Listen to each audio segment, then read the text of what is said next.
अल्लाह ताला ने अगर ताकत दिया है, नौजवानों से मैं कहता हूं गलत इस्तेमाल नहीं करना, इसका गलत इस्तेमाल कभी ना हो।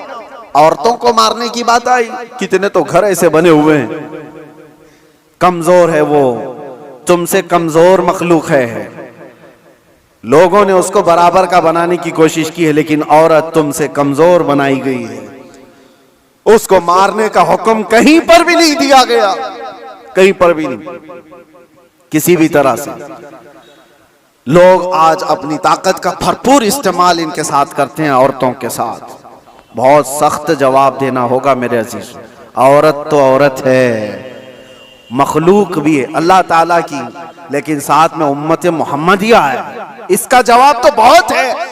हदीस में तो ये मिलता है, जानवरों को जिसने मारा बिला वजह के, कयामत के दिन वो जानवर उठाए जाएंगे और वो आएंगे, मुकद्दमा करेंगे अल्लाह की बारगाह में कि अल्लाह इसने मुझे फला वक्त बगैर किसी वजह के मारा था।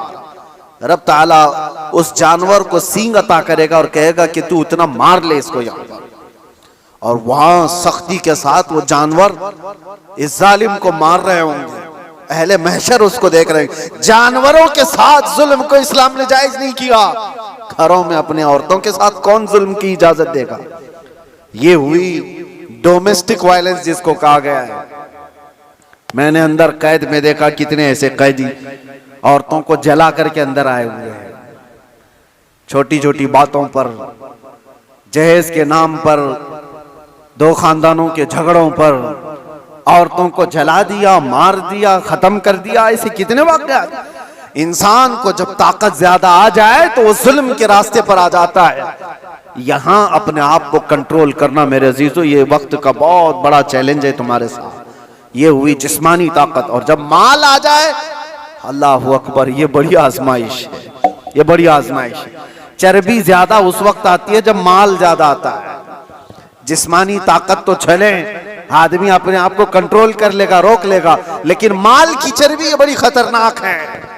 ये तो गरीबों का मजाक उड़ाती है सबसे पहले, दीन को हल्का समझती है सबसे पहले। ये मौलाना लोग, ये हमारी कैटेगरी के नहीं है। या उलमा, ये तो कमतर लोग हैं, यतीम लोग हैं, लावारिस लोग हैं। मालदार सबसे पहले दीन का मजाक उड़ाने लग जाता है। इसीलिए माल आए तो हमेशा दुआ ये करना कि अल्लाह माल के साथ उस्मान गनी की सखावत अता कर दे। माल आए तो अब्दुर्रहमान बिन औफ की अखलाक व किरदार के साथ आए, वरना कारून के पास भी था, शद्दाद के पास भी था, हामान के पास भी था, माल बहुत था उनके पास, लेकिन उनके माल ने उनको तबाह बर्बाद कर दिया। आज भी जिसके पास माल आया, पैसा आया, वो ये सोचता है रातों रात सब कुछ मैं अपना बना लूं, अपना खरीद लूं। अच्छा, एक बात और भी मैं बता दूं, जिन तीन चीजों की बात मैंने कहा जो इंसान को जुल्म के रास्ते पर लाती है, पहले उसकी जिस्मानी ताकत, दूसरे दौलत, तीसरे पावर, ओहदा, ये तीनों ऐसी चीजें हैं जो परमानेंट रहने वाली है ही नहीं। परमानेंट रहने वाली तीनों में से कोई चीज नहीं है। हाँ, इतना है कि जिस्मानी ताकत को जाने में टाइम लग सकता है, थोड़े टाइम बाद जाएगी, लेकिन वो भी पक्का नहीं। किसी हादसे में गिर गया, वो सारी जिस्मानी ताकत भस्म हो जाएगी। लकवा मार गया तो बड़ा सा बड़ा पहलवान बिस्तर पर आ गया, कुछ नहीं होने वाला है। मैंने सऊदी में देखा एक बहुत हट्टे खट्टे आदमी को, कोमा में है बेचारा, अब तो गल गया, लेकिन जिस वक्त कोमा में आ गया तो सिर्फ एक अटैक कुछ हुआ, कोमा में चला गया, जिस्म पूरा गल गया, खत्म हो गया। तो जिसको अपने जिस्म पर बहुत ताकत था वो अचानक भी जा सकता है, लेकिन नॉर्मली देखा गया है कि जाने में टाइम लगता है। जिस्मानी ताकत, माल का कोई भरोसा नहीं। लोग ये कहते इतना हमारे पास है कि 7 पुश्तें खाएंगी। हमने उस घर को भी देखा, उसका खुद बेटा आज 10-10 रुपए की भीख मांगता है। जिसने ये कहा था कि इतना मेरे पास है कि 7 पुश्तें खा सकती हैं, उसका सगा बेटा आज 10 रुपए मांगता है। ये माल को जाने में ज्यादा वक्त नहीं। तीसरा पावर और मनसब। जो लोग आज बैठे हुए हैं उनको लगता है कि सब कुछ हम अपनी कुर्सी से कर लेंगे। तुम्हारी कुर्सी को हिलने में देर नहीं लगता।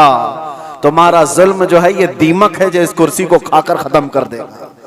जुल्म कुर्सी पर बैठा हुआ आदमी जब करता है, माल वाला और कुर्सी वाला दोनों, ये वक्त के साथ ऐसे तेज बहते हैं कि उनको अंदाजा ही नहीं होता, उन्हें पता नहीं उनके जुल्म के शिकार मजलूमीन की आहें अल्लाह तक जा रही हैं। रब तबारक व तआला कुरान में फरमाता है कि अल्लाह तबारक व तआला इनके कामों से बेखबर नहीं।